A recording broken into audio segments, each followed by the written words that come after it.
जनता जानना चाहती है कि क्या ये बिजनेस में, राजनेता में, खिलाड़ियों में, तो इन सब के पीछे आपकी जुबानी हम जानना चाहेंगे इस बारे में। सुनील भाई, बहुत सामान्य सा आदमी हूँ और एक सामान्य परिवार से निकला हुआ व्यक्ति हूँ और मैं सबको साथ में लेके चलता हूँ। मैं इस राजनीति को भी बहुत नज़दीकी से देखा है, बिजनेस को भी मैंने नज़दीकी से देखा है और मैंने जिस ओलंपिक खिलाड़ियों की आप बात कर रहे हो उनसे मेरे पर्सनली रिश्ते रहे। नेताओं से बात करें तो बॉलीवुड तक, सोनू सूद मेरे बहुत अच्छे मित्र हैं, भाई हैं, दोस्त हैं। बीजेपी, कांग्रेस सभी करते हैं, तो आप बीजेपी के साथ भी जा सकते थे, कांग्रेस के साथ में भी जा सकते थे, हनुमान बेनीवाल जी ही क्यों? इसमें ऐसा है सुनील भाई, हनुमान जी इन दोनों से अलग है। तो अभी बीजेपी के लोगों से एक चैलेंज करना चाहता हूँ आपके चैनल के माध्यम से कि आपने जो घोषणा पत्र जो इन्होंने निकाला था चुनाव से पहले, उसको कितना इम्प्लीमेंट किया एक साल में? सिर्फ बातें होती है, काम नहीं होता है। और बात जैसे हनुमान जी की मैं कर रहा हूँ, वो व्यक्ति कम से कम लड़ रहा है, आम आदमी की बात तो कर रहा है। यहाँ पे तो कांग्रेस बीजेपी ट्वीट खेल रहे हैं। विकास जी, आपने एक बात कही थी शुरुआत में कि आप एक बहुत साधारण से मध्यम परिवार से आते हैं, लेकिन आपके पास में जो गाड़ी और आपकी प्रॉपर्टीज की बात की जाए तो बहुत ज्यादा करोड़ों अरबों में जा रही है। मैच नहीं हो रहा, इसके बारे में आप क्या कहोगे? मैं वास्तव में हमारा परिवार, मैं कोई ये आपके ब्रॉडकास्ट पे नहीं कह रहा हूँ, ये सत्य है जी। पर ये हमारी टीम ने, हम सब लोगों ने एक मेहनत करी, एक बहुत बड़ा बिजनेस का एम्पायर खड़ा किया, तो वो उसका पार्ट है। ये चुनाव भी लड़वाएंगे या विकास जी भी कभी चुनाव लड़ेंगे? तो आने वाले समय में आपको बहुत अच्छा रिजल्ट मिलेगा और मैं खुद चुनाव लड़ूंगा। आपका राजनीतिक गुरु ये है जिनसे आप प्रेरणा लेके राजनीति में आए हो? हमारे तो राजनीतिक गुरु वही है, हनुमान बेनीवाल, और कोई नहीं है। अभी वर्तमान सरकार जो भजनलाल सरकार है, जिसको पर्ची वाली सरकार भी कहा जाता है, तो उससे आप संतुष्ट हैं या उससे कुछ शिकायत है? उनके खुद पे ये आरोप है कि उन्होंने शिक्षा मंत्री रहते हुए ट्रांसफर के पैसे लेते थे। तो हम इसी व्यवस्था के तो खिलाफ हैं, इसीलिए तो हम हनुमान जी के साथ हैं। हम ये चाह रहे हैं कि हम इस व्यवस्था को कैसे बदलें। हमारी पार्टी का एजेंडा भी यही है कि व्यवस्था परिवर्तन की लड़ाई का हिस्सा बने। सिक्कर नो डाउट शिक्षा में आगे जा रहा है, लेकिन शिक्षा में, गुंडागर्दी में, कोचिंग संस्थानों, इंस्टीट्यूटों की फीस की तानाशाही, इन सब में भी आगे जा रहा है। देखिए, और आप सिक्कर से ही बिलोंग करते हो। सीकर शिक्षा नगरी है, शिक्षा में सीकर ने कोटा को पीछे पछाड़ा। आजकल पता नहीं क्या क्या गेम आ गए, ऑनलाइन गेमिंग हो गया, क्रिप्टो पता नहीं क्या होता है वो हो गया, यूएसडीटी, 1000 टाइप के फ्रॉड इतने आ गए। तो बेरोजगार बच्चे चंद पैसों के लालच में इस ओर चले जाते हैं और फिर उनका परिवार बर्बाद हो जाता है। विकास जी चुनाव भी लड़वाएंगे या विकास जी भी कभी चुनाव लड़ेंगे? देखो, आने वाले समय में आपको बहुत अच्छा रिजल्ट मिलेगा और मैं खुद चुनाव लड़ूंगा। वर्तमान में प्रयागराज में महाकुंभ का आयोजित हो रहा है, इसके बारे में आपके क्या विचार हैं? सबको जाना चाहिए, मेरी तो यही राय है। पर मेरे लिए मेरी माँ के चरणों में से बड़ा कोई महाकुंभ नहीं। कोरोना में भी खास तौर से आपको देखा गया था, हालांकि शायद जरूर सोनू सूद आपके फ्रेंड हैं, उन्होंने भी काफ़ी मदद की लोगों की, और वैसे ही आपको भी देखा गया सिक्कर में या शेखावाटी में काफ़ी लोगों की मदद की। राजस्थान के बारे में आप कुछ कहना चाहें जो विशेष? राजस्थान के लिए मैं ये कहना चाहता हूँ, मेरे दिल में राजस्थान बसा है। जी, मैं क्या बात है। राजस्थानी को बहुत लाइक करता हूँ। नमस्कार, स्वागत है आप सभी का T3 द ट्रू टॉक पर, यानी सच्ची बातें। और हम कोशिश करेंगे कि यहाँ पे सच्ची बातें हों, दिल की बात जुबां पर आए। और ऐसी शख्सियत आज हमारे साथ में है इस स्टूडियो में, जो हमसे अपने निजी जीवन में, व्यावसायिक जीवन में, सामाजिक जीवन में, राजनीतिक और न जाने उनके कितने पहलू हैं ऐसे जीवन के जो अनकहे अनसुने हैं, जिनको आज हम सुनेंगे, देखेंगे उन्हीं की जुबानी। तो हमारी जो 7 शख्सियत हैं वो है विकास जी पचार। स्वागत है विकास जी आपका हमारे साथ T3 पे द ट्रू टॉक पे। और हम कोशिश करेंगे कि आज आपकी दिल की बात जुबां पे लेके आएँ और सच्ची बातें हों। Thank you Sunil ji. Vikas ji, generally होता क्या है कि एक इंटरव्यू देते हो, आपने बहुत सारे इंटरव्यू दिए होंगे, उसमें पर्टिकुलर सवाल होते हैं, टॉक शो जैसा होता है जिसमें आप जवाब देते हो, लेकिन ये पॉडकास्ट है जो अपने लोकल भाषा में, राजस्थानी में बात करें तो हथाई कर रहे हैं, जो इसको आप बहुत अच्छे से समझते हैं। तो कैसा लग रहा है आपको? बहुत अच्छा लग रहा है, मुझे ऐसा लग रहा है कि जैसे गांव में हथाई कर रहा हूँ। Thank you. ऐसा ही आज हम कुछ करेंगे। विकास जी, एक बहुत दिलचस्प चीज़ है जो मैंने आपके ऊपर नोटिस की है, आपको स्टक किया हमने, कि आप कभी तो बड़े नेताओं के साथ देखने को मिलते हैं, कभी बड़े सेलिब्रिटीज़ के साथ में, कभी ओलंपिक पदक विजेता खिलाड़ियों के साथ में, कभी नेशनल इंटरनेशनल खिलाड़ियों के साथ में, बिजनेसमैन के साथ में।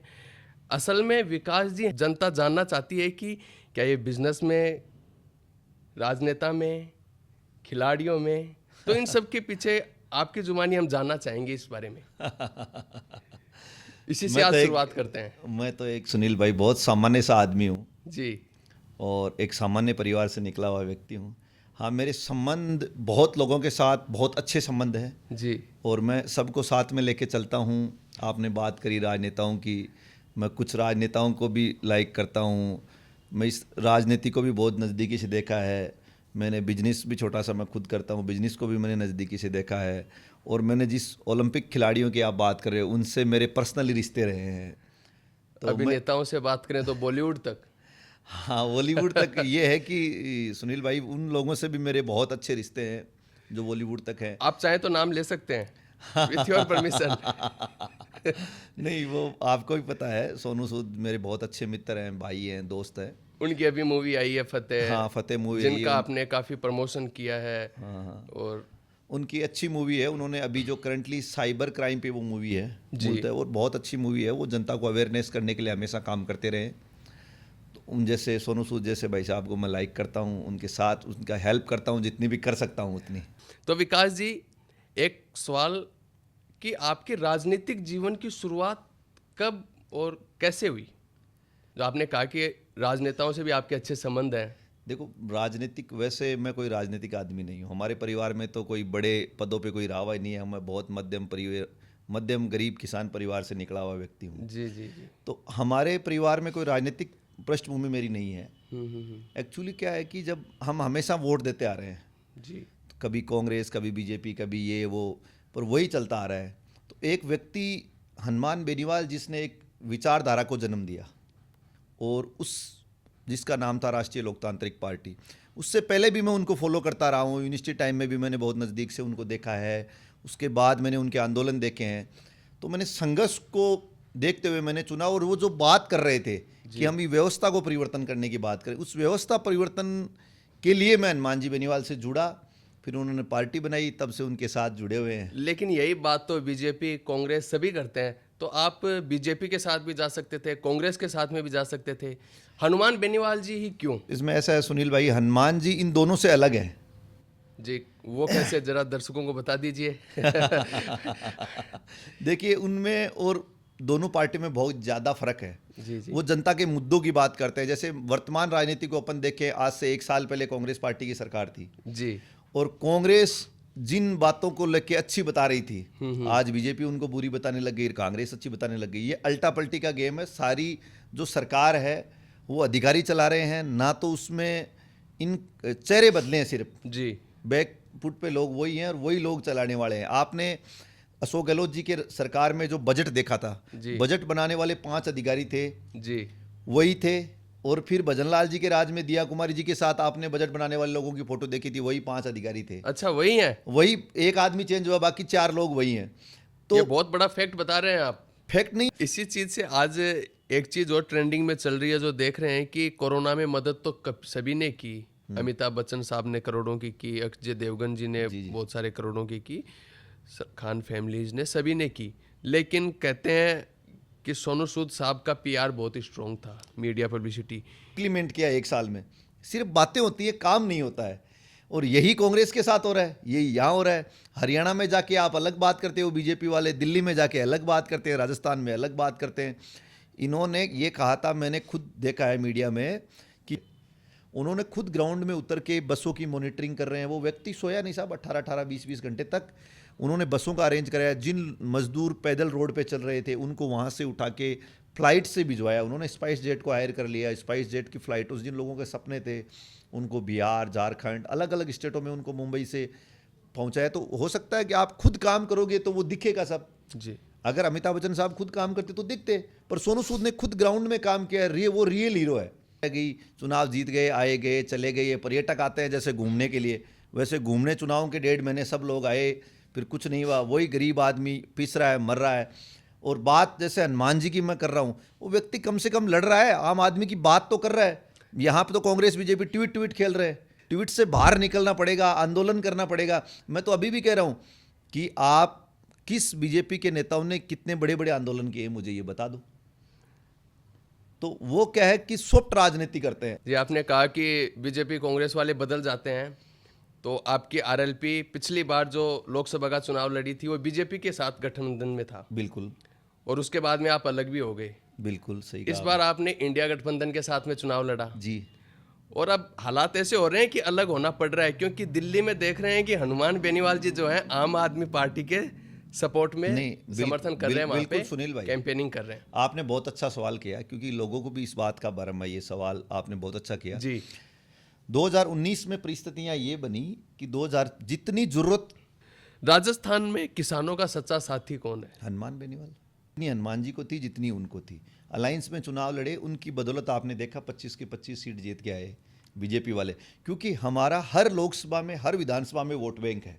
वो वोट बैंक, उसका नतीजा ये रहा कि हनुमान बेनीवाल ने छोड़ा क्यों बीजेपी को। उसका रीजन था किसान, क्योंकि जिसको लेके वो राजनीति करते थे, किसान को लेकर राजनीति करते थे और किसान को लेकर ही कर रहे हैं।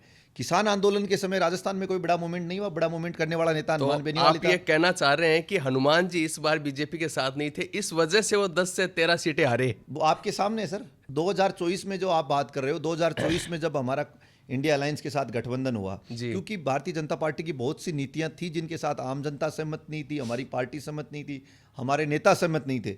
इस वजह से हमने उनसे अलायंस टूट गया, और उसके बाद हम कांग्रेस गठबंधन, जो इंडिया गठबंधन था, उसके साथ आए, और उसका परिणाम आपको देखने को मिला। 13 सीटों पे बहुत अच्छी 13 सीटें जीत पाई इंडिया गठबंधन, और 2-3 सीटों में बहुत नज़दीक से रह गए। तो ये तो क्या है कि हनुमान बेनीवाल को जनता प्यार करती है, अरे जनता का ही प्यार है। जी विकास जी, आपने एक बात कही थी शुरुआत में कि आप एक बहुत साधारण से मध्यम परिवार से आते हो, लेकिन आपके पास में जो गाड़ी वगैरह है, सुविधाएं, संसाधन है, और आपकी प्रॉपर्टीज की बात की जाए तो बहुत ज्यादा करोड़ों अरबों में जा रही है, और आप कह रहे हो कि आप एक साधारण मध्यम परिवार से हो। नहीं, तो ये मैच नहीं हो रहा, इसके बारे में आप क्या कहोगे? नहीं, इसमें मैच में ऐसा कुछ नहीं है। साधारण परिवार में किसी के पास फॉर्च्यूनर, बहुत सारी गाड़ियां नहीं होती। मैं बता दूं आपको, इसमें क्या है कि मैं वास्तव में, हमारा परिवार, मैं कोई ये आपके ब्रॉडकास्ट पे नहीं कह रहा हूँ, ये सत्य है जी। पर ये हमारी टीम ने, हम सब लोगों ने एक मेहनत करी, एक बहुत बड़ा बिजनेस का एम्पायर खड़ा किया, तो वो उसका पार्ट है ये। अगर आप चाहें तो बता सकते हैं हमारे दर्शकों को आपके बिजनेस के बारे में भी, अगर आप चाहें तो। नहीं, हमारा ठीक है, भगवान की दया से अच्छा बिजनेस चल रहा है। अच्छा है। आपने राजनीति में आरएलपी हनुमान बेनीवाल जी की जैसे कही, तो आपके राजनीतिक गुरु किसे माने कि आपका राजनीतिक गुरु ये है जिनसे आप प्रेरणा लेके राजनीति में आए हो? हमारे तो राजनीतिक गुरु वही है, हनुमान बेनीवाल, और कोई नहीं है हमारा राजनीतिक गुरु। कि उनको लड़ते हुए देखा है सर हमने। जी। हमने उनको तब भी देखा है जब वो व्यक्ति कुछ नहीं था, तब भी वो किसानों के लिए नागौर के जिला कलेक्ट्रेट पे 40 दिन तक सर्दी के अंदर खुले आसमान के नीचे सोया है, वो लड़ा है। और उसके अक्सर क्या होता है कि जब छात्र नेता हो, आम आदमी हो, जब विधायक बन जाता है तो उसका तरीका चेंज होता है। हनुमान बेनीवाल का वो तरीका चेंज नहीं हुआ सर। आज भी कोई व्यक्ति रात को उसको 2 बजे फ़ोन कर लो, वो व्यक्ति खुद फ़ोन उठाएगा। बहुत सारे नेता हैं जो विधायक बनने के बाद उनके पीए फोन उठाते हैं, बात नहीं। हनुमान जी का फोन खुद हनुमान जी उठाते हैं? खुद हनुमान बेनीवाल उठाता है, और तुरंत हो सकता है उतना सॉल्यूशन कराता है। अगर कोई कारणवश फोन नहीं उठ पाया वो एक अलग बात है, पर 99% वो व्यक्ति खुद फोन उठाता है, और वो जनता की बात, डायरेक्ट जनता की बात करता है। और आप उनके घर पे जाओ, जयपुर चले जाओ, नागौर चले जाओ, दिल्ली चलो, हर दम उनके घर पे जमावड़ा लगा रहता है। मैंने दिल्ली में ये देखा, मंत्रियों के घर पे जमावड़ा नहीं था। हमारे कृषि मंत्री थे पिछली सरकार में, उनके घर पे कोई नहीं था उनका स्टाफ के अलावा, और हनुमान बेनीवाल के घर पे 2-3 हज़ार लोग हरदम रहते थे, दिल्ली में रहते थे। ये स्थिति है सर। हनुमान जी रात को 2 बजे फ़ोन उठा लेते हैं, रात को 2 बजे तक भरी ठंड में धरना दे देते हैं, सब कुछ करते हैं, सबके लिए तैयार रहते हैं, फिर भी जनता को रास नहीं आए खींवसर में। किसकी मजाल जो छेड़े दिलेर को, गर्दिश में घेर लेते हैं कुत्ते भी शेर को। हनुमान बेनीवाल हारा नहीं है, हनुमान बेनीवाल जीता है, ये मैं आपको बता देता हूँ। क्योंकि एक राष्ट्रीय पार्टी जो सालों साल तक चुनाव लड़ती आई है, वो 5,000 वोट में सिमट गई, और हनुमान बेनीवाल की राष्ट्रीय लोकतांत्रिक पार्टी 95,000 वोटों पे चली गई। सर, उन्होंने तो लोगों का दिल जीता है, पर सत्ता का दुरुपयोग करके भारतीय जनता पार्टी जीती है। क्योंकि वहाँ पे धनबल जीत गया और मनबल हार गया, क्योंकि जनता ने बहुत वोट दिए हैं, पर वहाँ कुछ लोगों ने वहाँ जाके हनुमान जी को हराने का काम किया, और उसका रिजल्ट आने वाले चुनाव में हम उन लोगों को भी देंगे। वहाँ हम खींवसर में हारे नहीं हैं, खींवसर में तो चुनाव जीते हैं, और खींवसर की जनता चाहती थी हनुमान बेनीवाल को, क्योंकि उन्होंने लगातार उनको 20 साल से वोट दिए हैं। चाहे आप विधानसभा का देख लो, 8, 13 में वोट दिए हैं, 14 में वोट दिए हैं उनको, फिर उनको 18 में दिए हैं, 19 में दिए हैं, 19 विधानसभा में दिए हैं, 23 में दिए हैं, 24 में दिए हैं और फिर 24 में दिए हैं। तो हनुमान जी बेनीवाल को खींवसर की जनता ने जिताया है, पर वहाँ की पार्टियों ने खुद को ख़त्म करके अपनी पार्टी को ख़त्म कर लिया। कहीं ऐसा तो नहीं कि अपनों ने धोखा दे दिया, क्योंकि जो जीते हैं वो भी पूर्व में आपके ही अपने थे। देखिए आपके पुराने साथी कह सकते हैं।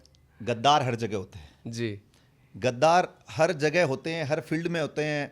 तो गद्दारों को हनुमान बेनीवाल ने उन पे भरोसा किया था, उन गुनाह नहीं किया, उन पे भरोसा किया था, पर गद्दार धोखा दे के चले गए। उससे हमारे कोई फर्क नहीं पड़ता। हमने तो ये हनुमान बेनीवाल नए लोगों को मौका देते हैं।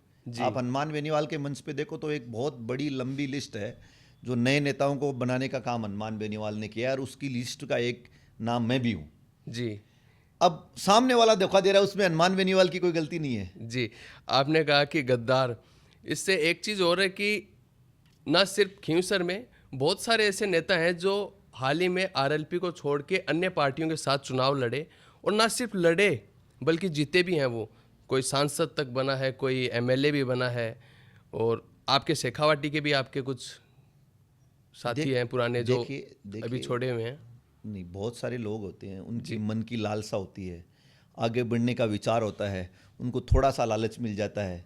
और जिन शेखावाटी में तो मुझे ऐसा लग नहीं रहा जो छोड़ के गए हैं वो वहीं घूम रहे हैं बीजेपी में, उनको कोई नहीं पूछता है। पर जो मान सम्मान अपने घर में होता है वो पराए घर में आपको बड़े महलों में कभी मान सम्मान नहीं मिलेगा। जो मान सम्मान होगा वो अपने घर में मिलेगा, अपनी झोपड़ी में मिलेगा। पर बहुत सारे लोग लालच लोभ में चले गए, वो उनका विचार है, वो उनको मुबारक। विकास जी, ये बड़े लेवल की बातें होती हैं, बड़े लोगों के बीच में होते हैं, वो उसको छोड़ रहे हैं, उसके साथ जा रहे हैं। आम जनता को इसके बारे में ज़्यादा पता नहीं चलता। तो अगर आप खुल के बता सकें कि ऐसा होता क्यों है, ऐसी क्या लालसा आती है उन लोगों के मन में कि वो एक अपने साथी को छोड़ के जाते हैं। चाहे वो आरएलपी की बात नहीं है, बीजेपी के भी कुछ छोड़ के गए हैं, चाहे कांग्रेस के छोड़ के गए हैं। आखिर ऐसा होता क्यों है? देखो सुनील भाई, अभी जैसे रिसेंटली जो 2023 का विधानसभा चुनाव हुआ राजस्थान में जी, उसमें बहुत सारे लोग छोड़ के होड़ मच गई भारतीय जनता पार्टी की तरफ जाने की। मुझे नहीं लग रहा कि उनसे कोई फर्क पड़ा है या कोई प्रभाव पड़ा है। जी। जिस पार्टी से आप जुड़े हुए हो उस पार्टी का एक कैडर होता है। हनुमान बेनीवाल का अपना एक वजूद है, अपना एक कैडर है, और उस व्यक्ति के नाम से जिन्होंने फेम पाली फिर वो दूसरी जगह चला गया।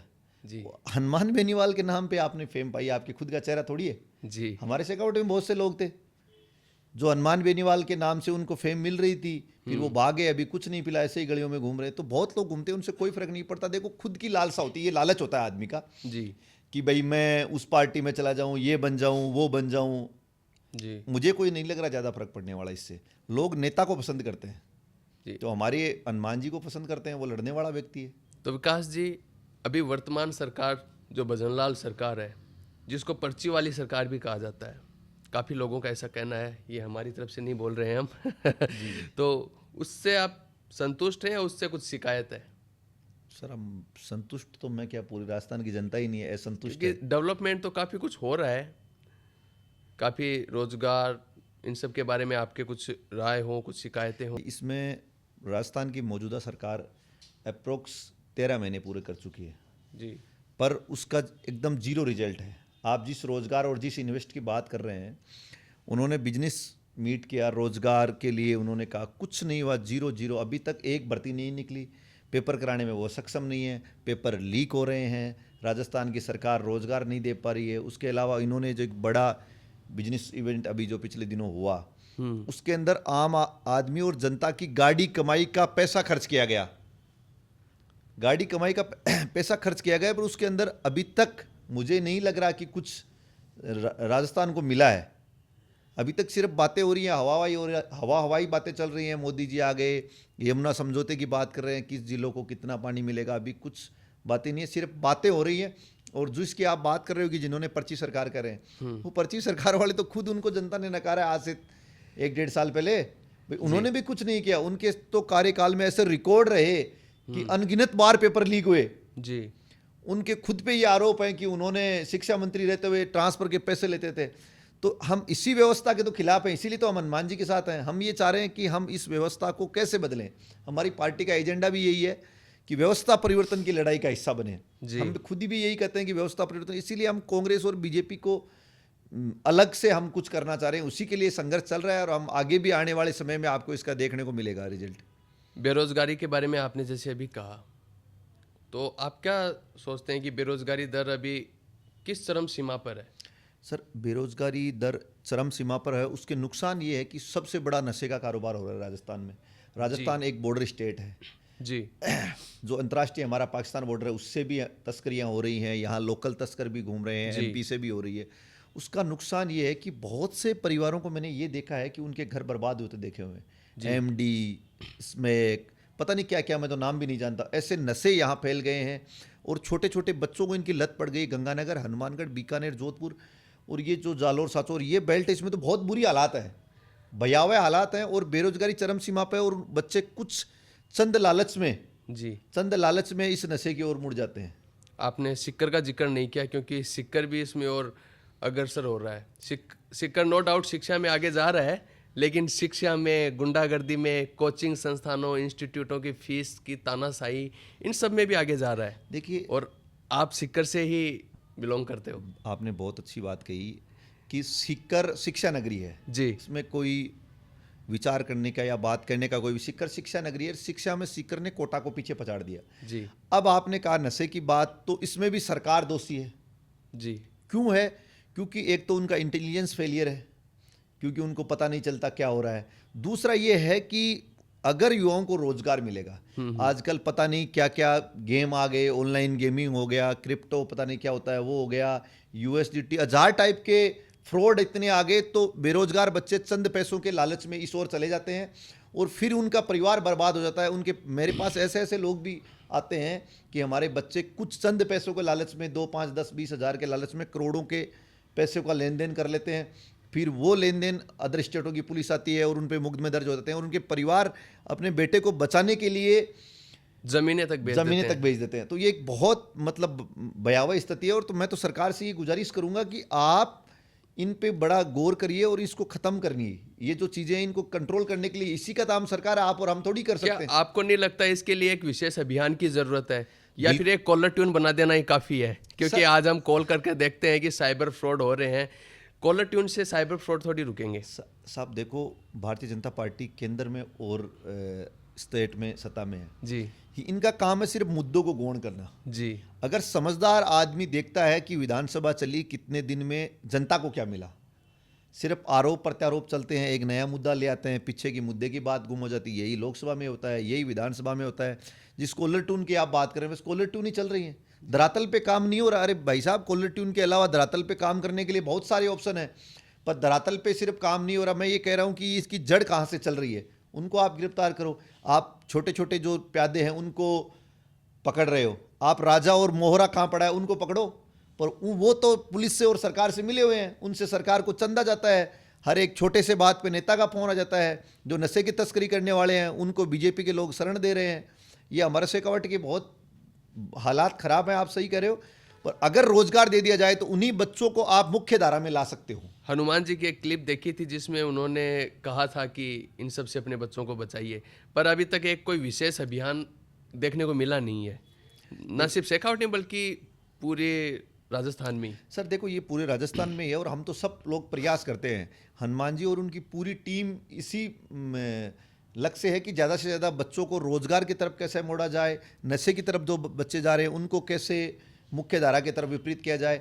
पर जब तक सरकार नहीं चाहेगी ना, तब तक नहीं हो पाएगा। क्योंकि सरकार सारा नहीं, सरकार में ये कहता हूँ कि अभियान चलाए, आप महीने में 5 दिन ही काम करें, आपका एक विशेष टीम गठित हो जो इस मुद्दों पे अवेयरनेस करें। अवेयरनेस के नाम पे कुछ नहीं है, अभी सिर्फ hoarding post, social media, tweet खेल रहे हैं। मुद्दों की बात कम हो रही है और मुद्दों को गौण करने की बातें ज़्यादा हो रही है। विकास जी, सिक्कर में ऐसा माना जाता है कि सिक्कर को जो कुछ दिया सिक्कर ने खुद दिया, किसी राजनीतिक दल ने नहीं दिया कोई विशेष चीज़। और सिक्कर ने इतना दिया कि पूछो मत, चाहे वो शिक्षा के माध्यम से आज न सिर्फ राजस्थान के बल्कि न जाने कितने स्टेट के बच्चे सिक्कर में आकर के पढ़ रहे हैं जी। लेकिन वो, आपको लगता है कि वो सुविधाएं मिल रही हैं उनको? देखने में मिलता है कि कहीं कोई खड्डे में गिर रहा है, किसी की मृत्यु भी हुई है। हाल ही में बारिश के दिनों में हमें देखने को मिला था कि एक व्यक्ति की मौत भी हो गई थी। किसी राजनीतिक दल ने कुछ नहीं दिया। अभी रिसेंटली आपने देखा हो कि जो कांग्रेस सरकार ने संभाग बनाया था, नीम का थाना कुछ जिला बनाया था, जितना आप छोटा आपका जिला रहेगा, जितना छोटा आपका संभाग रहेगा, उतनी प्रशासनिक पकड़ ज़्यादा रहेगी जी। पर भारतीय जनता पार्टी ने किस दृष्टि से किया, उस संभाग को भी निरस्त कर दिया, जिले को भी निरस्त कर दिया। काम पे नाम पे जीरो है। वहाँ के कुछ इंस्टीट्यूट, कुछ वहाँ की जनता, वहाँ के लोकल लोग, उनकी बदौलत ही सीकर बना हुआ है। आज सीकर में 4 लेन पुलिया 4 लेन नहीं हो पा रहा है। सीकर के अंदर मिनी सचिवालय बहुत पहले होना चाहिए, स्पोर्ट्स यूनिवर्सिटी होनी चाहिए, वो नहीं है। यहाँ पे क्या है कि राजनेता सिर्फ एक पार्टी के गुलाम बन के रह जाते हैं। वो एक पार्टी के सामने खड़े होकर अपनी विकास की बात नहीं रख सकते। उनको ये डर लगता है मेरी टिकट कट जाएगी, मेरे को वोट नहीं मिलेंगे। वो एक सिंबल के नेता हैं। तो मैं तो ये चाहता हूँ कि खुद के दम पे लोग खड़े हों और वो चैलेंज करें सरकार को, ताकि भाई ये काम मेरा होना चाहिए। पर वो क्या करते हैं, वो गुंडाओं की दलाली करने में व्यस्त रहते हैं, किसी नशे का कारोबार कर रहा है उसको छुड़वाने में व्यस्त रहते हैं। वास्तव में दोनों सरकारों ने यहाँ सीकर में काम नहीं किया। आप अपने क्षेत्र के विकास के बारे में आप क्या सोचते हैं कि आपको मौका मिलता है या आपकी पार्टी के किसी जनप्रतिनिधि को मौका मिलता है तो हम इन खामियों को दूर करेंगे, ये विकास करेंगे?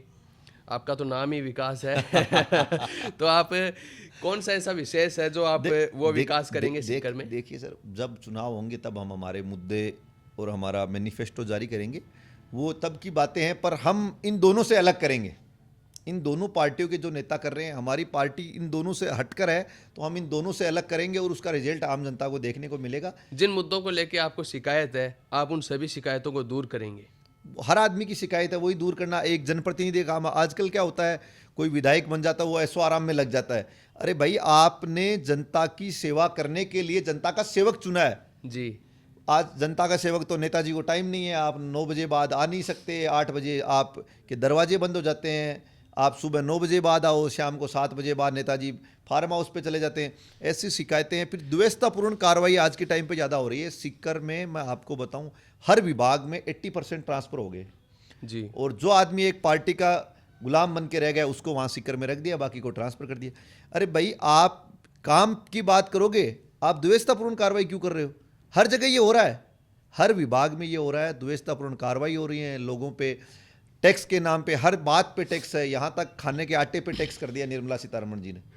बताओ आप, जो पार्टी विकास की बात कर रही है वो खुद ये कह रहे हैं कि हम 80 करोड़ लोगों को मुफ्त अनाज दे रहे हैं। अरे भाई, आपके देश में 80 करोड़ लोग तो मुफ्त अनाज पे पल रहे हैं। आपने विकास और डेवलपमेंट कहाँ किया? तो विकास के नाम पे जीरो है, कुछ नहीं है सीकर में।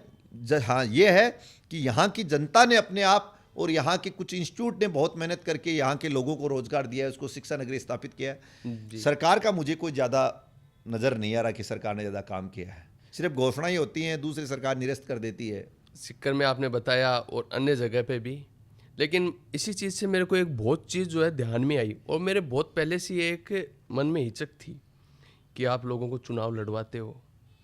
मैंने देखा है सीकर में काफ़ी सारी, चाहे पंचायती राज से लेकर नगर परिषद हो, चाहे एमएलए, एमपी, विधानसभा, लोकसभा, उनमें भी आप किसी को समर्थन करते हो। जी जी। लेकिन आपके चाहने वाले काफ़ी सारे हैं, नो डाउट। शेखावाटी में तो बहुत सारे हैं। वो जानना चाहते हैं कि विकास जी का क्या स्टैंड है, क्या विकास जी चुनाव भी लड़वाएंगे या विकास जी भी कभी चुनाव लड़ेंगे?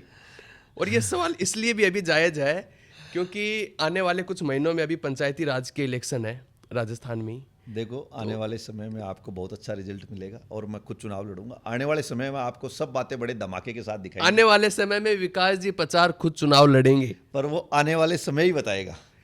हाँ, ये लेकिन किस चीज का? पंचायती राज चुनाव नहीं लड़ूंगा मैं कभी। पंचायती राज चुनाव आप कभी नहीं लड़ोगे? पंचायती राज चुनाव हम नहीं लड़ेंगे। समय बताएगा, आगे आने वाले समय में आपको अच्छा धमाका दिखाएंगे। पंचायती राज चुनाव में आप लोगों को जितवाएंगे। हाँ, हमारी पार्टी के लिए कार्यकर्ता बन के काम करेंगे हम। तो कहने का मतलब विकास जी 2028 के अंदर एमएलए का चुनाव लड़ रहे हैं, ये हम मान सकते हैं? ये वो देखो, सब परिस्थितियां बताएंगी, वो तो अभी पहले हम कह नहीं सकते। पर हाँ, बहुत कुछ आपको अच्छा देखने को मिलेगा और बड़ा धमाका आपको हम दे देंगे उस टाइम। विकास जी, कोई एक ऐसा रोचक तथ्य या वाक्य, कुछ ऐसा आपके जीवन में जो घटित हुआ हो, जो प्रेरणादायक हो सकता हो, कष्टदायक भी या एक मोटिवेशन भी, कुछ ऐसा जो आप साझा करना चाहें, बताना चाहें? देखिए सर, ऐसे तो बहुत किस्से हैं मेरी लाइफ में। जी, कोई ऐसा रोचक कोई तथ्य है जो आप अपने चाहने वालों को ही बताना चाहते हो? मैं तो यही कहना चाहता हूँ कि आदमी को सच्चाई और ईमानदारी के रास्ते पे चलना चाहिए। जी आपको कठिनाइयाँ हो सकती हैं, जी। पर आपको जीत अवश्य मिलेगी। उसका उदाहरण आपके सामने विकास पचार बैठा है। अभी वर्तमान में प्रयागराज में महाकुंभ का आयोजित हो रहा है, उसके बारे में आपके क्या विचार हैं? आप जा रहे हैं? देखिए, मैं तो समय बता पाऊंगा, अगर मिलेगा तो जाऊंगा। पर क्या आप भी उनके विरोध में हैं? क्योंकि काफ़ी सारे विपक्षी ऐसे नेता हैं जो प्रयागराज में ना जा करके और हरिद्वार में स्नान करके आ रहे हैं। प्रयागराज में जो महाकुंभ हो रहा है, हिंदुओं के लिए एक बहुत बड़ा ये पर्व है। 144 साल में एक बार होता है, तो सबको जाना चाहिए, मेरी तो यही राय है। पर मेरे लिए मेरी माँ के चरणों में से बड़ा कोई महाकुंभ नहीं है। जी, क्या हर बात कही व्यक्ति सर को मैं आपने। यही कहना चाहूँगा कि माँ से बड़ा कोई कुंभ नहीं है, माँ से बड़ा कोई पवित्र नहीं है। क्योंकि जिस माँ ने आपको जन्म दिया, उस माँ के आप चरण स्पर्श करके सुबह घर से निकलो और अपनी माँ को आप सेवा करो, वही सबसे बड़ा धर्म है। प्रयागराज में एक IIT वाला बाबा है जी उसको दिखाया जा रहा है। एक नशीली आंखों वाली लड़की जो अपना रोजगार माला बेचने के लेके आई थी, उसको दिखा रहा है। जी। एक मॉडल है जो साध्वी बन गई, उसको दिखाया जा रहा है। एक पार्टी है जो अपने आने वाले चुनाव की वहाँ से तैयारी कर रही है। मैं ये कह रहा हूँ कि उसको एक पवित्र स्थान है, उसको आप क्यों जोड़ रहे हो? कभी कोई आ रहा है जो अपनी पूरी कैबिनेट की मीटिंग वहाँ कर रहा है, वहाँ की वजह से, उनके VIP मूवमेंट की वजह से वहाँ आम जनता परेशान हो रही है। अरे भाई साहब, आप आम जनता के लिए सहूलियत क्या कर सकते हो? अभी काफ़ी वीडियोस देखे, आप सोशल मीडिया पे एक्टिव होंगे, वहाँ पे काफ़ी साधु संत इस बार संतुष्ट हैं कि व्यवस्था इतने सालों में ऐसी कभी नहीं मिली जैसे इस बार देखने को मिली है। वहाँ भी ऐसा सोशल मीडिया पे नहीं देखने नहीं, को मिला सही, आप सही कह रहे हो, पर वहाँ की आम जनता के लिए नहीं मिल रहा। ये साधु महात्माओं के लिए है जिन्होंने पहले बुकिंग करा दी। आम जनता 10 किलोमीटर का पैदल ट्रैक है। मेरे कुछ बहुत मिलने वाले IAS मित्र हैं, मैंने उनसे बात करी थी कि आम जनता बहुत ज़्यादा परेशान हो रही है। वहाँ के वही आम जनता के पैसों को खर्च किया गया, आम जनता के टैक्स का जो पैसा है उसको वहाँ खर्च किया गया, पर उस टाइप की व्यवस्था नहीं है जो पैसा वहाँ खर्च किया गया। वहाँ सिर्फ एडवर्टाइज ज़्यादा हो रहा है, मीडिया को ज़्यादा दिखाया जा रहा है, मीडिया वहाँ BJP की वाहवाही लूट रही है। अरे साहब, आप धर्म को तो एक पार्टी से मत जोड़ो। आपने जल्दबाजी में एक लोकसभा चुनाव के नज़दीक आते देख राम मंदिर का इनॉग्रेशन कर दिया और उसको एक पार्टी से जोड़ दिया।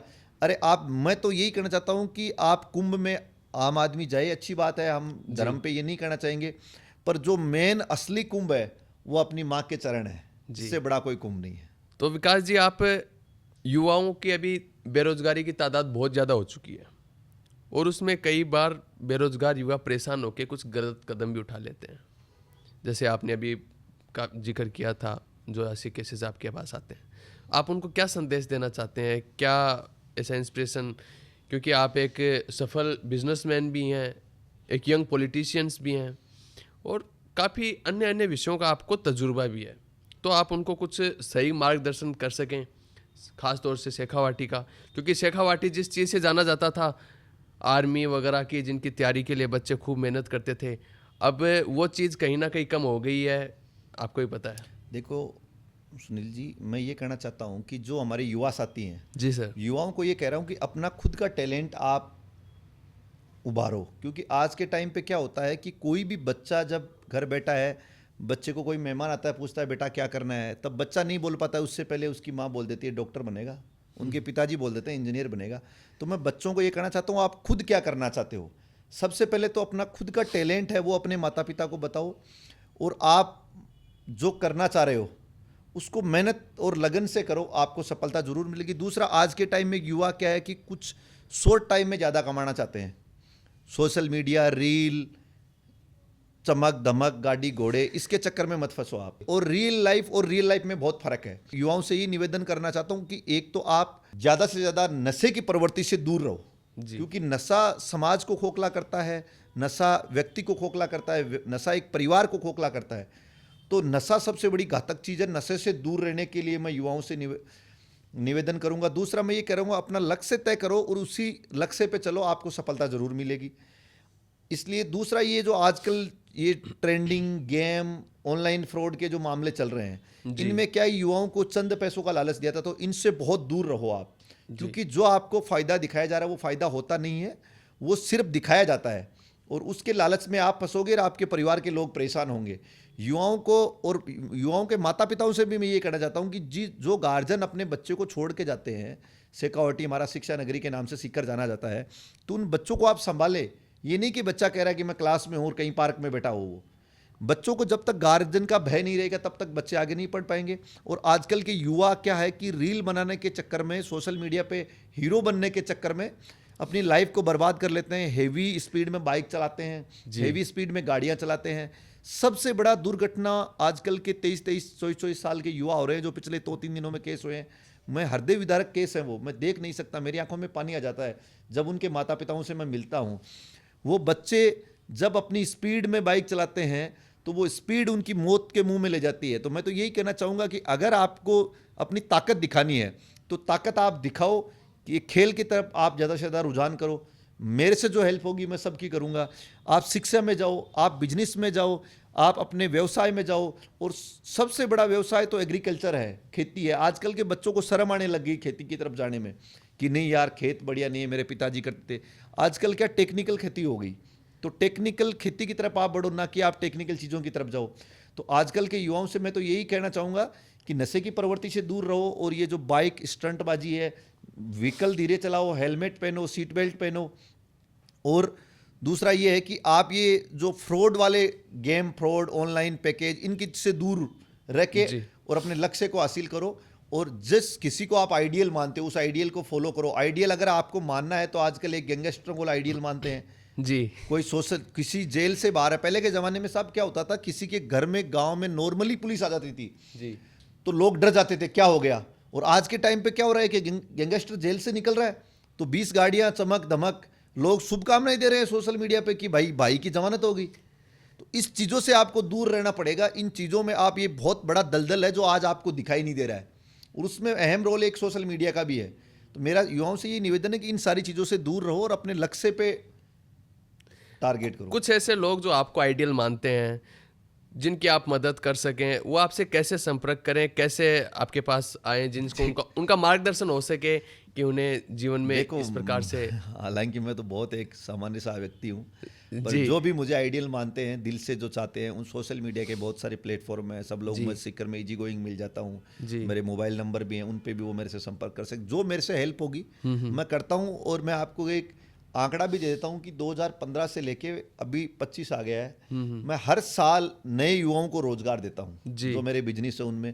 और उनको मैं ये भी कहता हूँ कि आप इनमें मेहनत करो। आप ये मत सोचो कि फर्स्ट साल ही मुझे बहुत ज़्यादा कमाई चाहिए। आप सीखो, क्योंकि जब तक आप सीखोगे नहीं तब तक आगे नहीं बढ़ोगे। तो मैं यही युवाओं से यही कहना चाहूँगा कि आप अलग अलग सेक्टर में जाओ, अलग अलग सीखो। और मैं तो इजी गोइंग हूँ, सबको मिल जाऊँगा। जी सर, आपने बताया कि 2015 से आप कैसे लोगों को रोजगार दे रहे हो। एक चीज़ और मेरे ध्यान में आई है, मैं अभी कुछ दिनों पहले आपकी कुछ पोस्ट्स वगैरह देख रहा था कि आप सर्दियों में लोगों को कंबल बांट रहे हैं। काफ़ी बार देखा गया कि आप खाना वगैरह वितरित करते हैं, काफ़ी गरीबों की भी मदद करते हैं। कोरोना में भी खास तौर से आपको देखा गया था। हालांकि शायद ज़रूर सोनू सूद आपके फ्रेंड हैं, उन्होंने भी काफ़ी मदद की लोगों की। और वैसे ही आपको भी देखा गया सीकर में या शेखावाटी में काफ़ी लोगों की मदद की है। तो आप इस तरह से सबके लिए अवेलेबल होते हैं। इस चीज़ को बारे में आप क्या कहना है, कब से कैसे कुछ ऐसी घटना? देखिए, वैसे तो ये बहुत पीड़ा की बात है कि हमने इन चीज़ों को बहुत नज़दीक से देखा है। जब हमारे टाइम में ये चीज़ें अवेलेबल नहीं होती थी, बहुत से लोगों को मैंने सर्दियों में ठिठुरते देखा है जी। पर उस टाइम हमारी व्यवस्थाएं ऐसी नहीं थी कि हम उनकी मदद कर सकें। जी सर। मैंने बहुत से लोगों को ये देखा है कि वो हमारे घर कुछ लेने के लिए आया करते थे और हम दे नहीं पाते थे जी। वो मैंने एक करीब से देखा है। तो आज भी मेरे दिल में वो चीज़ें हैं कि मैं हो सकता हूँ उतनी लोगों की मदद करूँ। कौन से ही वे में कर सकता हूँ मैं, कोई वो ये नहीं है कि इस वे में करें। हम अगर एक आदमी की भी मदद कर देंगे और अपने दिल से दुआ मिल जाएगी तो वो मुझे बहुत बड़ा, अभी जो आपने कहा कि वो कुंभ का स्नान हो जाएगा मेरे लिए। जी जी। और हमने कोविड में सोनू सर के साथ मिलके बहुत लोगों की अच्छी मदद करी। हमने जो उन्होंने मुझे टास्क दिया, राजस्थान में बहुत से हॉस्पिटलों में जाना, लोगों को इंजेक्शन उपलब्ध कराना, ऑक्सीजन के लिए कॉल करना, बहुत से लोगों को फूड अवेलेबल कराना जो इधर से बसें जा रही थी राजस्थान से होके, उनके लिए हमने काम किया और मैं आगे भी करना चाहूँगा। मैं क्या करता हूँ सर, बचने की कोशिश करता हूँ सोशल मीडिया से कि नहीं डालूं, पर बच नहीं सकते आप। जी जी आपको समय के साथ चलना पड़ेगा। बहुत सी चीज़ें हैं जो मैं नहीं डालता हूँ सोशल मीडिया पर, कुछ कुछ टाइम ऐसी मजबूरियाँ हो जाती हैं कि डालना ही पड़ता है। इसी चीज़ से आज एक चीज़ और ट्रेंडिंग में चल रही है, जो देख रहे हैं कि कोरोना में मदद तो सभी ने की। अमिताभ बच्चन साहब ने करोड़ों की, अक्षय देवगन जी ने जी, जी। बहुत सारे करोड़ों की, खान फैमिलीज ने, सभी ने की। लेकिन कहते हैं कि सोनू सूद साहब का पीआर बहुत ही स्ट्रॉन्ग था, मीडिया पब्लिसिटी, कि उनकी इस तरीके से मार्केटिंग हो गई, जबकि मदद सभी नहीं, ने की। नहीं, इस बारे में सोशल मीडिया पे खबरें चल नहीं रही नहीं हैं। नहीं, देखो सोशल मीडिया पे ये गलत खबरें चल रही हैं। जी मदद सबने की, बहुत अच्छी बात है, जी पर वो खुद अब ग्राउंड में नहीं उतरे। जी सोनू सूद साहब का क्या है कि सोनू सर खुद ग्राउंड में उतरे। उन्होंने खुद ग्राउंड में उतर के बसों की मॉनिटरिंग कर रहे हैं। वो व्यक्ति सोया नहीं साहब, 18-18 20-20 घंटे तक उन्होंने बसों का अरेंज कराया। जिन मजदूर पैदल रोड पे चल रहे थे उनको वहाँ से उठा के फ्लाइट से भिजवाया। उन्होंने स्पाइस जेट को हायर कर लिया। स्पाइस जेट की फ़्लाइट, उस जिन लोगों के सपने थे उनको बिहार, झारखंड, अलग अलग स्टेटों में उनको मुंबई से पहुँचाया। तो हो सकता है कि आप खुद काम करोगे तो वो दिखेगा सब। जी अगर अमिताभ बच्चन साहब खुद काम करते तो दिखते, पर सोनू सूद ने खुद ग्राउंड में काम किया है। वो रियल हीरो है। जी उस टाइम तो उसने रील वील का भी ट्रेंड नहीं था, पर वो खुद ग्राउंड में उतर के काम कर रहा था। लोगों को खाना उपलब्ध करा रहा था, बसें उपलब्ध करा रहा था, ट्रेन की टिकटें लोगों को दिला रहा था, लोगों को फ्लाइट से भेज रहा था। किसी के यहाँ तक मैंने केस देखे हैं कि लोगों के सामान छूट गए पीछे, वो सामान तक वो भी जा रहा था। तो वो तो देख, अपना अपना काम करने का तरीका है।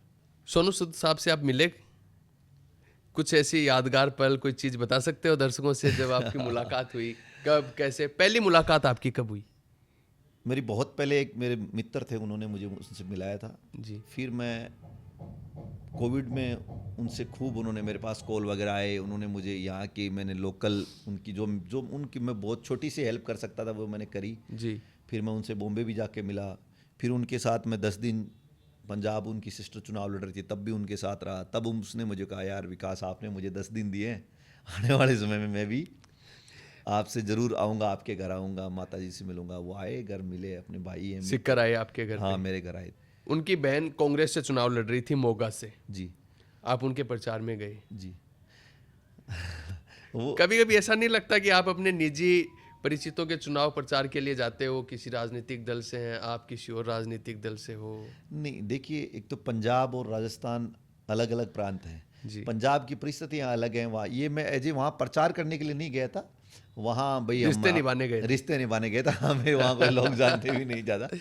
तो ठीक है, मैं भाई के साथ चले गए, दोस्त के साथ चले गए, अपनी सिस्टर के चुनाव प्रचार में चले गए। जी, कोई जी। ऐसा उसमें खास नहीं था। बाकी हम जिस पार्टी में काम कर रहे हैं उसके लिए कर ही रहे हैं। तो विकास जी, आपने आज हमें इतना समय दिया, इसके लिए धन्यवाद। लेकिन आजकल मार्केट में एक चीज़ चल रही है, रैपिड फायर। हम आपसे क्वेश्चन करेंगे, उसका आपको बहुत शॉर्ट में जवाब देना है, हो सके तो 1 वर्ड में। ओके। तो और अगर कोई ऐसा हो जो जिसका आप पास करना चाहते हो, आप पास भी कर सकते हो। ऐसा कोई ज़रूरी नहीं कि ओके। आप उसका जवाब दें। मेरा पहला सवाल ये है कि आपका पसंदीदा या फेवरेट नेता? हनुमान बेनीवाल। जी सर, ये हम जानते थे कि आप यही जवाब देंगे। हाँ। लेकिन एक बार के लिए हम जनरली हनुमान बेनीवाल जी को अगर साइड में रख दें, फिर आपका फेवरेट नेता कौन है? जो साइड में रखा हुआ हनुमान बेनीवाल वही है हमारे लिए। साइड में रख के हनुमान जी है, मतलब किधर भी रख दो फेवरेट हनुमान जी रहेंगे। जी जी। जी। राजस्थान में बेहतर छात्र नेता कौन है? बहुत से छात्र नेता है, बहुत अच्छा कोई काम कर- एक वर्ड जो आप बता सकें, कोई नहीं, सभी अच्छा नाम? कर रहे हैं, सभी अच्छा कर रहे हैं। सारे छात्र नेताओं को मैं देखता हूँ, छोटे भाई हैं, सारे बहुत अच्छा काम कर रहे हैं। राजस्थान में अब तक का सबसे बेहतर सीएम? बेहतर तो बट ठीक है। फिर भी कोई एक तो होगा सर। अभी भजनलाल जी हैं, इससे पूर्व अशोक गहलोत साहब थे, उससे पहले वसुंधरा जी थी, भैरव सिंह शेखावत जी, कोई तो होंगे जो जिनके स्किप किसी का कार्यकाल आपने से ऑप्शन दिया था ना, इसको स्किप करूंगा। अच्छा, एक और इसी चीज से रिलेटेड है जी। कि किस सीएम के कार्यकाल में सबसे अच्छा काम हुआ? नहीं, सबसे अच्छा तो किसी के कार्यकाल में एवरेज रहा। एवरेज रहा? average आपकी रहा। नज़र में सब सभी एवरेज इक्वल है? कोई खास नहीं रहा। राजस्थान में किसानों का सच्चा साथी कौन है? हनुमान बेनीवाल। बॉलीवुड में आपका पसंदीदा अभिनेता? सोनू सूद। आईआईटी पीएमटी की तैयारी के लिए बेहतर जगह कौन सी है, जब कोटा या सिक्कर? सिक्कर। सिक्कर बहुत अच्छी जगह है, मैं तो सबको यही कहूँगा, सिक्कर आओ। आपका पसंदीदा नेता बताया आपने हनुमान बेनीवाल राजस्थान में। अगर हम बात करें नेशनल लेवल पे, जहाँ पूर्व प्रधानमंत्री से लेके पूर्व अन्य संगठनों के अध्यक्ष का भी आप बता सकते हो कि जिनसे भी आप प्रभावित हुए, कोई ऐसा नेता? किसी से नहीं, मैं एक ही नेता से प्रभावित हुआ हूँ, वो हनुमान बेनीवाल। हनुमान बेनीवाल है। अच्छा विकास जी, आपके पसंदीदा गाने बॉलीवुड या राजस्थानी? राजस्थानी। अच्छा, इसमें हम एक चीज़ और पूछेंगे, राजस्थानी में भी किसके? इसमें हमारे राजस्थान के लोग गायक हैं गजेंद्र अजमेरा। गजेंद्र अजमेरा जी, वो बहुत अच्छा गाते हैं और जी। मैं उनको लाइक करता हूँ। वो आपके पसंदीदा गायक भी हैं, हाँ, उनके मेरे गाने आप मित्र भी हैं सुनते हैं। फ्री टाइम में आप कौन से गाने सुनते हैं? क्या गजेंद्र अजमेरा? फ्री टाइम में मैं क्या है कि गजेंद्र अजमेरा जी के भी सुन लेता हूँ, राजस्थानी गाने ज़्यादा सुनता हूँ। सीमा मिश्रा जी के जो वीणा के टाइम के गाने हैं वो सुनता हूँ ज़्यादा। रहने के हिसाब से बेहतर जगह है, क्योंकि आप पूरे इंडिया में घूमे हो, तो कि हाँ ये जगह बहुत अच्छी है। राजस्थान, और राजस्थान में सीकर, इससे बेस्ट कुछ नहीं है। आपने राजस्थान रहने के लिए पसंदीदा जगह है, राजस्थान में सीकर। राजस्थान के बारे में आप कुछ कहना चाहें जो विशेष, क्योंकि राजस्थान में वैसे तो बहुत सारी चीज़ें हैं, विशेष दर्जा तो कभी मिला नहीं, लेकिन विशेष बातें तो कर ही सकते हैं। देखिए, राजस्थान के लिए मैं ये कहना चाहता हूँ कि मेरे दिल में राजस्थान बसा हुआ है। जी, मैं क्या बात राजस्थानी है। को बहुत लाइक करता हूँ। अभी एक नेता ने भी राजस्थानी भाषा को मान्यता देना, लेकिन एक विधानसभा में शपथ ली। जी। एक विधायक ने भी, बहुत से लोग राजस्थानी भाषा को राष्ट्रीय भाषा दिलाने के लिए आंदोलन कर रहे हैं, उनको भी मैं समर्थन करता हूँ। मुझे टाइम नहीं मिल पा रहा है, इस वजह से मैं टाइम नहीं दे पा रहा हूँ, पर राजस्थान को मैं दिल से लाइक करता हूँ। राजस्थान के रेगिस्तान, ऊँट गाड़ा, भेड़ बकरियाँ, टिल्ले, राजस्थानी दाल बाटी चूरमा, केर सांगरी की सब्जी। मैं, राजस्थान मेरे दिल में बसा हुआ है। मैं कहीं भी चला जाऊँ, राजस्थान मेरे दिल से नहीं निकल पा रहा है। और इसी बदौलत मैं, मेरा व्यवसाय भी है, बाकी मैं सबसे ज़्यादा जैसलमेर रुकता हूँ, मुझे वहाँ बहुत लगाव है, अपनापन नज़र आता है। तो मैं तो सभी से यही कहूँगा कि राजस्थान में सब कुछ है जो आपको चाहिए। वहाँ नदी है, वहाँ पहाड़ है, वहाँ पे डेजर्ट है, वहाँ पे अनाज का बहुत बड़ा भंडारण हमारे गंगानगर में। राजस्थान में सब कुछ है, आप राजस्थान आइए। और हमारे दिलों पे राज करने वाला उदयपुर है राजस्थान में। राजस्थान में आपको ट्राइबल बेल्ट भी मिलेगा, तो राजस्थान में आपको ग्रीन जोन भी मिलेगा, राजस्थान को आपको डेजर्ट भी मिलेगा। राजस्थान मेरे दिल को छुआ हुआ है। जी, वैसे तो ये रैपिड फायर का क्वेश्चन था, लेकिन क्योंकि राजस्थान इनके दिल में बसा हुआ है, तो दिल की चीज़ें बाहर आनी ज़रूरी हैं। इसीलिए सर, टूरिस्ट प्लेस बेस्ट आपके हिसाब से? वैसे तो बहुत सारे बेस्ट टूरिस्ट प्लेस है, मैं विदेशों में भी बहुत जगह गया हूँ। बाकी जैसलमेर अच्छा प्लेस है। खाने में आप किसे प्रेफर करेंगे, दाल बाटी चूरमा या पिज्ज़ा बर्गर? दाल बाटी चूरमा। दाल बाटी चूरमा। और साथ में अगर राबड़ी हो, गट्टे की सब्जी हो, तो वो और ज़्यादा बेस्ट है। थैंक यू विकास जी, आपने आज हमें इतना समय दिया, चर्चा की। आपके साथ बात करके हमें बहुत अच्छा लगा। T3 के साथ द ट्रू टॉक, सच्ची बातें। उम्मीद है हमने सच्ची बातें की हैं और हमेशा सच्ची बातें करनी चाहिए, इसीलिए हमारा नाम भी है T3 द ट्रू टॉक। बहुत अच्छा नाम। आप दर्शकों से कुछ कहना चाहेंगे आज के एक्सपीरियंस के बारे में? मुझे पहले तो आपका बहुत बहुत धन्यवाद कि आपने बुलाया, मान सम्मान दिया। और आपका T3 द ट्रू टॉक एकदम बहुत अच्छा, नई ऊंचाइयां पे जाए, आप नई ऊंचाइयों की ओर अग्रसर हो। आपको बधाई, शुभकामनाएं। जी धन्यवाद। Thank you sir. Thank you. आज का एपिसोड हम यहीं ख़त्म कर रहे हैं, लेकिन सिर्फ आज का एपिसोड ख़त्म नहीं होंगे, बहुत जल्द आएगा दूसरा, दूसरे के साथ दूसरे विषय होंगे, दूसरे क्वेश्चंस होंगे, लेकिन हम जल्द ही मिलेंगे एक नए एपिसोड के साथ में। लेकिन आज हमें इजाज़त दीजिए। थैंक यू, धन्यवाद।